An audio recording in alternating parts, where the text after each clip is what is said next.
Assalamualaikum warahmatullahi wabarakatuh.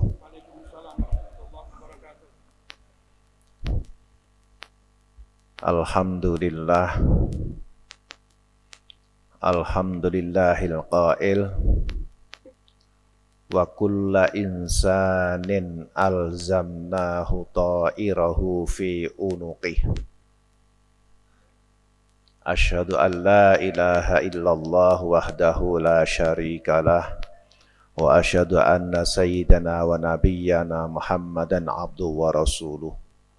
Allahumma salli wa sallim wa barik ala sayyidina Muhammad wa ala alihi wa sahbihi wa man tabi'ahum bi ihsanin ila yaumil mi'ad, amma ba'du.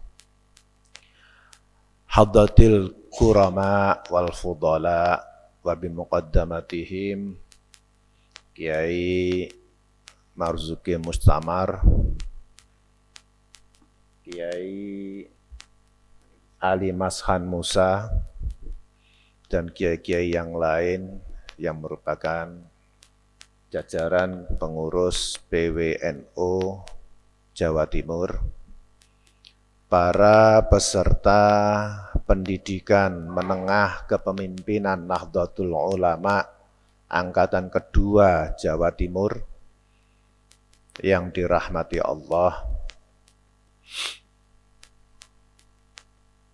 Hal yang patut untuk kita garis bawahi, melanjutkan dari dawuh dari Kiai Marzuki tadi adalah NU itu rafa, bukan irtifa. NU itu rafa dan nasab, bukan irtifa ataupun intisab. Itu. Kenapa? Karena pada diri NU, pada zatiyahnya, pada NU itu ada nilai-nilai luhur, ada akidah, ada pendidikan keagamaan, ada pendidikan kemanusiaan, ada pendidikan kebersamaan, ada pendidikan kesetaraan, dan sebagainya, dan sebagainya. Sedemikian rupa sehingga sebagaimana yang dikatakan tadi, NU itu punya tuah. Satu abad ini, saat ini kita sudah memasuki abad kedua Nahdlatul Ulama, dan kita berada di abad kedua Nahdlatul Ulama ini. Kata generasi milenial, so what gitu loh. Gitu kan. Apa yang bisa kita lakukan di abad kedua Nahdlatul Ulama itu? Setelah puncak harlah yang hingar-bingar sedemikian rupa, kemudian apa yang bisa kita lakukan untuk mendapatkan keberkahan di dalam Nahdlatul Ulama itu? Seringkali saya tegaskan bahwa kepengurusan kita kali ini, kita saat ini berada di era ini, di zaman ini, di tahun ini, itu tak ubahnya juga berada pada awal berdirinya Nahdlatul Ulama. Di mana kita menghadapi sebuah realitas yang luar biasa. Pada era pertama berdirinya Nahdlatul Ulama, tantangannya adalah kolonialisme, adalah Wahabisme, gitu. Kemudian nilai-nilai kemanusiaan itu dibabat habis, kebersamaan dihajar. Lah hari ini kita berada dalam satu fase sejarah, yaitu fase penetrasi teknologi informatika, di mana dunia ini borderless. Dunia ini tanpa batas. Untuk itu, kalau Kiai Mahfud Siddiq itu mengharuskan adanya tertib administrasi di bawah nilai-nilai mabadi khaira ummah, 3 nilai itu, yaitu as-sidqu wal amanah wat ta'awun, maka di sini saat ini kita pun juga harus membangun segalanya dengan nilai-nilai yang lebih detail lagi, yang basisnya adalah data. Hari ini kita sudah seringkali dininabobokan oleh hasil survei di mana Nahdlatul Ulama itu sudah mencapai 59 sampai 60,2% dari totalitas penduduk Muslim Indonesia. Pertanyaannya adalah, apakah 60,2% itu sudah kita pegang datanya? Sebarannya di mana?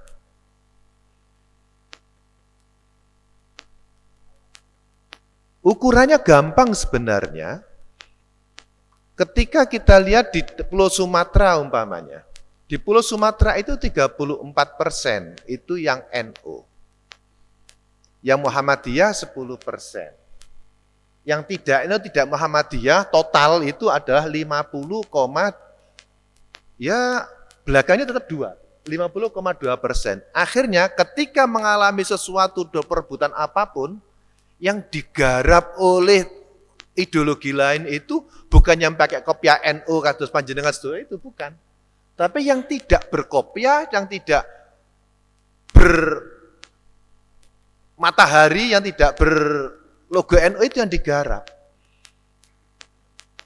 Maka ini tantangan kita luar biasa. Jawa Timur juga, saya berharap, niku Kiai Marzuki, masing-masing cabang itu punya data. Data anggota NU. Sebenarnya mudah ini ketika masing-masing cabang, masing-masing pengurus cabang itu ada MOU dengan Pemkab setempat. Dengan agenda mengawal musrembang aja deh. Itu. Karena dari sana nanti akan mendapatkan segalanya itu. Yang penting tahu entry point-nya, titik masuknya. Dari sanalah nanti PC akan mengembangkan MWC-nya. MWC-nya akan melakukan sapa rantingnya, akan menyapa rantingnya, akan sobo deso. Sehingga pengurus cabang Nahdlatul Ulama itu akan jajah deso milangkori. Ini ranting mengidentifikasi berapa warganya totali. Dari ranting dulu. Kalau di Jawa Tengah ada yang namanya SISNO itu, Sistem Informasi atau Pendataan Warga itu. Namun ketika ini mulai dari musrembang, ketika kita menyatakan bahwa Jawa Timur adalah lumbung Nahdlatul Ulama, pusat Nahdlatul Ulama, epicentrum Nahdlatul Ulama itu ada di Jawa Timur. Maka Jawa Timur harus benar-benar memberi contoh bagi yang lain, mulai kesadaran terhadap data konkret, data informasi, karena pada pendidikan yang lampau, saya tanya pada satu peserta yang di situ notabene adalah ketua Tanfidiyah Nahdlatul Ulama, saya tanya, berapa warga NU di cabang jenengan? Masih AO yang aktif atau yang gimana? Loh enggak, sampean gimana? Di tempat sampean ini kan terkenal, bisa dikatakan kalau mau jujur, itu kan 99% lah yang Muslim itu dan 99% itu NU. Tapi ketika kita tanya, yang NU itu berapa persen? Dari tangkapan yang sudah tersapa oleh ketua ini, ternyata tidak kurang dari 20%. Apa enggak ngenes kita? Dengan demikian, menjadi sebuah keniscayaan pendidikan menengah, pertama pendidikan kaderisasi, pendidikan dasar, hadirnya kaderisasi yang berjenjang ini menjadi sesuatu yang niscaya. Karena kita sudah berada pada tingkat daruriyat sudah, daruri. Bukan tingkat hajiah lagi, apalagi taksini. Maka, pertama, karena NU itu rafa, maka kita ber-NU juga harus tahu arahnya. Kita ber-NU itu untuk apa? Semua ini tadi disebutkan potensinya ada kiai, ada aktivis, ada ini itu, maka kiai pertama kali mengkontekstualisasikan ilmu nahwu. Karena kalau mau tertib berorganisasi, bahkan tertib bermasyarakat, belajarlah pada ilmu nahwu. Ilmu tata bahasa. Kenapa? Karena jelas. Misal, wa ba'da fi'lin fa'ilun wa indohar. Aksi dulu baru akan diketahui aktornya. Posisinya menjadi rafa karena dia melakukan sesuatu. Namun yang awal dan utama yang harus diketahui adalah al-qasdu ghoyahnya. Panjenengan di sini, kedatang ke sini itu sebagai pemimpin Nahdlatul Ulama. Sebagai kader Nahdlatul Ulama, pemimpin Nahdlatul Ulama. Untuk apa? Maka yang patut untuk kita tanamkan adalah wan nahwu aula awalan ayyu'lama idzil kalamu dunahu layyufhama. Tujuan al-qasdu wal ghayah itu harus ditentukan dulu, harus diketahui dulu. Mimpi bersamanya kita itu apa? Harus kita ketahui betul.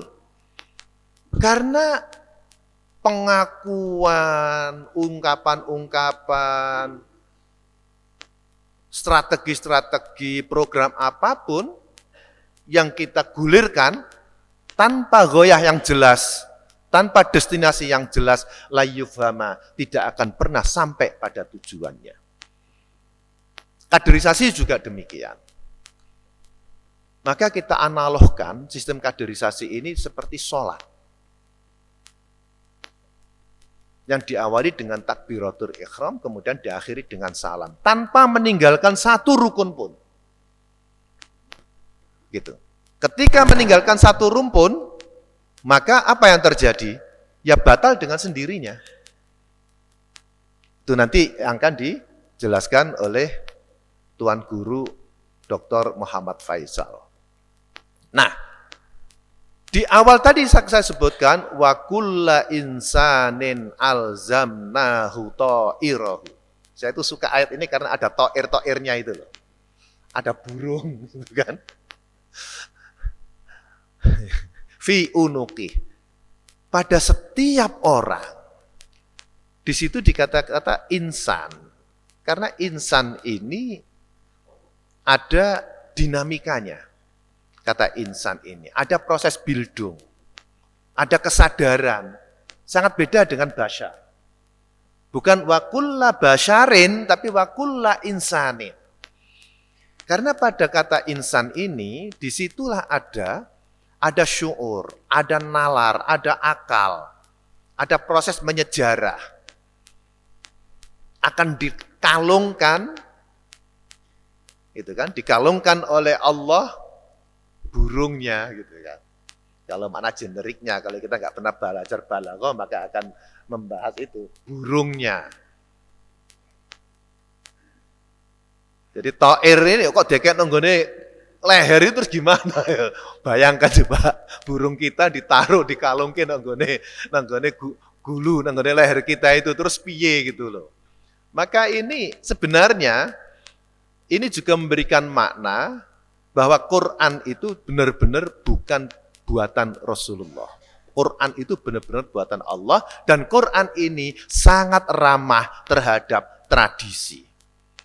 Kebiasaan orang Arab dalam mengambil suatu tindakan, peruntungan selalu menggunakan burung. Selalu burung. Mau berjalan ini, mau mengeksekusi ini, jalan perdagangan ini, apa itu selalu melihat tanda yang dibawa oleh burung itu. tuyur itu, manuk emprit. Tuyur itu. Nah, ini karena ini maka di situ perilaku, perbuatan baik buruknya itu yang akan dilekatkan kepada kita sebagai bahan untuk mengaudit. Sehingga ayat berikutnya itu kan ikra kitabak gitu kan.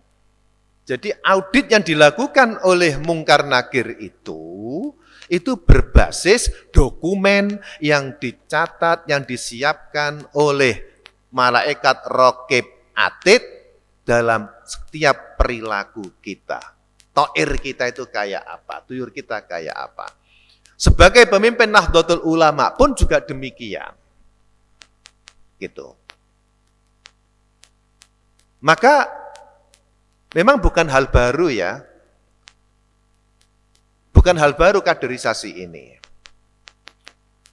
Pada gelombang pertama Nahdlatul Ulama, kepengurusan atau lahirnya abad pertama Nahdlatul Ulama itu kaderisasi dilakukan oleh para kiai melalui pendidikan dan pembelajaran di pesantren-pesantren salaf itu. Karena saat itu orang mondok tidak cukup hanya 5 tahun, tapi 10 tahun, 20 tahun, itu bahkan sampai sekarang tidak jarang guru-guru kita itu tidak boyong, belum boyong dari pesantren, cuma untuk ini aja, untuk menyampaikan apa yang belum terjangkau dari gurunya. Jadi pengabdian masyarakatnya saja sebagai santri dari pesantren induk itu. Kiai Hanan Kewageyan itu sampai hari ini pun juga belum menyatakan boyong dari Raudhatul Ulum Kencong. Karena beliau adalah guru senior di Raudhatul Ulum tersebut. Kepung, Kencong Kepung. Kewageyan itu hanya sebagai halte pengabdian melanjutkan apa yang dilakukan oleh para gurunya. Ini akhlak santri dan akhlak Nahdlatul Ulama. Kalau pada masa lalu itu orang menjadi kiai itu benar-benar terkonfirmasi kekiaiannya oleh tokoh setempat. Dilihat dari khidmahnya terhadap masyarakat, manfaat apa yang diberikan, gerakannya, aksi-aksinya yang dilakukan pada masyarakatnya. Maka disebutlah kiai, kemudian oleh Kiai Mahfud ditarik untuk menjadi pengurus NU. Jadi kiai dulu baru dapat SK.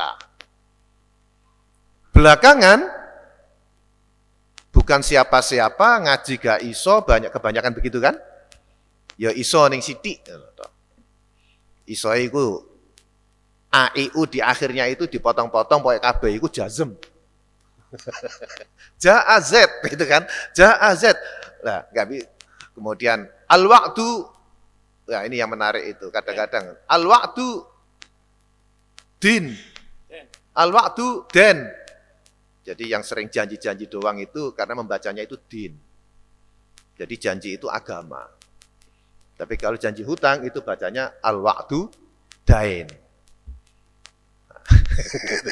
Nah, ini belakangan itu jadi pengurus, jadi kiai itu dapat SK dulu, baru disebut kiai.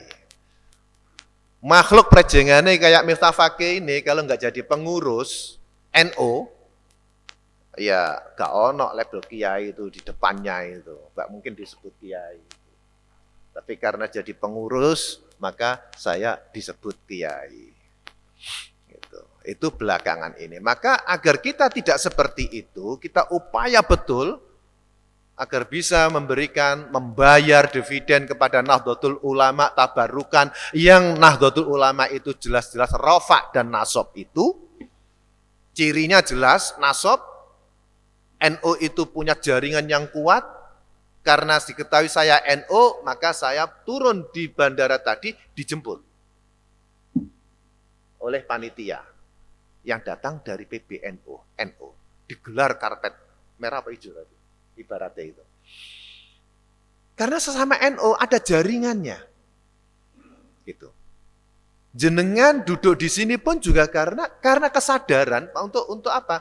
Untuk tabarukan kepada NU. Karena NU itu punya rafa dan punya nasab. Bahkan NU punya nisab. Gitu. Nah, untuk inilah maka sistem pengkaderan yang berjenjang ini agar semuanya dilakukan secara step by step sesuai dengan kebutuhan, tidak all size. Di tingkat pendidikan dasar kader penggerak Nahdlatul Ulama itu untuk MWC dan ranting. Yang di situ sistem pendidikannya, sistem pengkaderannya itu indoktrinasi, tidak ada dialog. Sehingga ada materi kawan lawan gitu kan. Tidak ada peta bedah kawasan. Kawan lawan, suka benci. Sehingga kalau ada pemimpin cara berpikirnya, frame-nya itu masih kawan lawan, berarti itu levelnya MBC. Meskipun pada level PW kan masih ada kebencian. Itu rumusnya gitu. Beda kalau di PMKNO, pendidikan menengah kepemimpinan, Nahdlatul Ulama, ini kepemimpinannya, bagaimana kepemimpinan Nahdlatul Ulama itu seharusnya. Sekurang-kurangnya ada 5 level kepemimpinan itu. Yang paling dasar itu kepemimpinan yang mintanya dihormati karena pemegang SK. Wah, aku duwe SK kok. Sehingga orang itu harus tunduk karena SK. Pemimpin formal. Padahal yang namanya kepemimpinan itu teknik mempengaruhi. Sehingga pada level berikutnya itu diikuti karena apa? Karena hubungan, relasi. Itu. Relasi. Ada pola komunikasi yang egaliter, yang produktif. Kalau sudah sampai mempengaruhi sampai produktivitas itu level 3. Pada level 4 itu adalah sampai kepada advokasi, dan yang kelima adalah karisma. Mbah Hashim berangkat dari apa yang dilakukan, kemudian akhirnya menjadi pemimpin yang karisma, kita mengikuti karena karismanya. Bukan karena melihat Mbah Hashim itu SK apa, bukan karena itu. Nah, hal-hal yang demikian itu, teknik-teknik ini, maka di dalam teknik kepemimpinan di tingkat menengah ini, pendidikan menengah itu kepemimpinan, maka nanti akan ada banyak hal. Seperti didawahkan oleh Kiai Marzuki Mustamar tadi, ada aspek pendidikan, proyek sosial, khidmah pesantren, khidmah ekonomi, khidmah pendidikan, dan khidmah-khidmah yang lain. Ada materi itu, bahkan nggak mungkin yang namanya NU itu di level-level tertentu, bahkan level kita ini, pemimpin ini, hidup sendiri itu nggak mungkin. Muqaddimah Qaunun Asasi pun juga sudah memberikan narasi, sesuatu yang tidak bisa ditolak adalah hidup bersama yang lain. Ikhtilat ma'al ghair, gitu. Maka nanti akan ada teknologi atau teknik membangun relasi eksternal itu ada. Cuma sayang ini yang hadir sebagai peserta ini kok kaum Lut semua ini, tidak ada. Jadi dunia ini kayak cowok semua itu loh. Enggak ada ceweknya babar pisan. Mungkin karena itu, karena ceweknya tadi itu hanya petugas untuk sebagai dirijen, maka teknologinya macet itu, ngadat itu. Ya itu jadi protes, alam protes itu. Tolong nanti ketika ada kaderisasi lagi itu berapa persen harus perempuan. Bahkan Banom itu wajib. Langsung suruh ikut pengkaderan ini. Para kiai, para pemimpin Nahdlatul Ulama yang dirahmati Allah. Jadi ini satu hal, jadi ini sebenarnya revitalisasi sistem. pengkaderan dilakukan oleh para kiai. Makanya instruktur itu tidak on off. Instruktur itu harus menungguin selama pendidikan kaderisasi itu. Dulu bapak itu cuma wejangan gini aja. Jadi kiai kuna itu kudu sabar nunggoi santrine jamaah 5 waktu. Nunggoi santrine jamaah 5 waktu. Jadi nggak boleh pot. Nah, ini juga memberikan pelajaran bagi kita bahwa dengan kaderisasi ini kita akan mendapatkan, kita berharap mendapatkan bisa memilah dan memilih skala prioritas. Waqaddimil akhassa fittisali itu. Jadi mana yang paling dibutuhkan, yang ada kaitannya ini, saya pemimpin NU, saya pimpinan NU, maka apa yang harus aku dahulukan? Sebagai pemimpin NU, apakah sebagai guru ngaji? Kalau sebagai guru ngaji, maka undangan pengajian dinomorsatukan. Tapi sebagai pemimpin NU, maka kebutuhan NU, kebutuhan organisasi harus dinomorsatukan. Itu. Sampai-sampai kalau toh emang ada undangan berbarengan itu, yo kudune diwakilke sik wae, soalnya ono kaderisasi. Gitu. Itu salah satu hal cara atau ukuran kita itu profesional di dalam menjadi pemimpin di Nahdlatul Ulama itu. Untuk itu tidak akan saya perpanjang lebar. Nanti juga kita akan bertemu dengan berbagai macam agenda. Dan tenang saja, saya, Tuan Guru Faisal, dan teman-teman yang lain itu akan ada di sini, membersamai jenengan, menyambungkan chemistry, sampai pada ta'aluf, karena leveling relasi sosial itu, kata Mbah Hasim itu ada 4 level. Level pertama itu ijtima, kumpul-kumpul, tanpa, nggak ada agenda apapun, atau masing-masing punya agenda, menyembunyikan agendanya, itu ijtima. Nggak ada hubungannya saya datang kemudian sama Kiai Marusi, nggak ada. Tapi setelah datang duduk bareng kayak gini, ini akhirnya ada ta'aruf. Dari ta'aruf ini akan muncul ta'awun. Dari makna ta'aruf itu akan muncul ta'awun. Gimana bisa memenuhi, bisa saling menolong, bagaimana bisa ada soliditas, ada solidaritas. Gitu. Dari ta'aruf ini akan muncul ittihad. Karena sudah mulai ada kepercayaan, saling kepercayaan. Dari ittihad ini karena masih berbasis formal, dinaikkan lagi kepada ta'aluf, ulfah. Dari ulfah ini loh muncul persaudaraan. Ketika leveling relasi sosial kita itu pada level ulfah, maka saya meminjam bahasanya Mbak Ali, dipaksa konflik itu loh gak bisa. Dipaksa gegeran itu gak bisa. Karena ulfah. Ada ukhuwah. Hubungan rohani. Gak ada kata perpisahan itu. Yang ada hanyalah kerinduan. Demikian.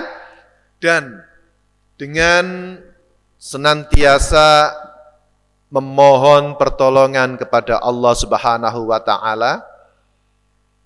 Dengan wasilah Rasulullah, para ulama, para pendiri Nahdlatul Ulama, baik pendiri Nahdlatul Ulama secara umum maupun pendiri Nahdlatul Ulama Jawa Timur dan pendiri Nahdlatul Ulama masing-masing cabang, majelis wakil cabang dan ranting. Kita baca suratul Fatihah, di mana dengan Fatihah itu sebagai pertanda dibukanya pengkaderan menengah, pendidikan menengah kepemimpinan Nahdlatul Ulama ini semoga berjalan lancar. Al-Fatihah. Alhamdulillahi Rabbil Alamin Ar-Rahmanir Rahim Maliki Yaumiddin Iyyaka na'budu wa iyyaka nasta'in Iyyaka na'budu wa iyyaka nasta'in Iyyaka na'budu wa iyyaka nasta'in Iyyaka na'budu wa iyyaka nasta'in Iyyaka na'budu wa iyyaka nasta'in Iyyaka na'budu wa iyyaka nasta'in Ihdinas siratal mustaqim siratal ladzina an'amta 'alaihim ghairil maghdubi 'alaihim waladdallin. Rabbighfirli wa liwalidayya wa lil mu'minina amin. Dengan demikian pendidikan menengah kepemimpinan Nahdlatul Ulama angkatan kedua PWNU Jawa Timur resmi dibuka. Kurang lebihnya mohon maaf. In uridu ilal islah wa ma taufiq illa billah wallahul muwaffiq ila aqwamit thoriq. Assalamualaikum warahmatullahi wabarakatuh.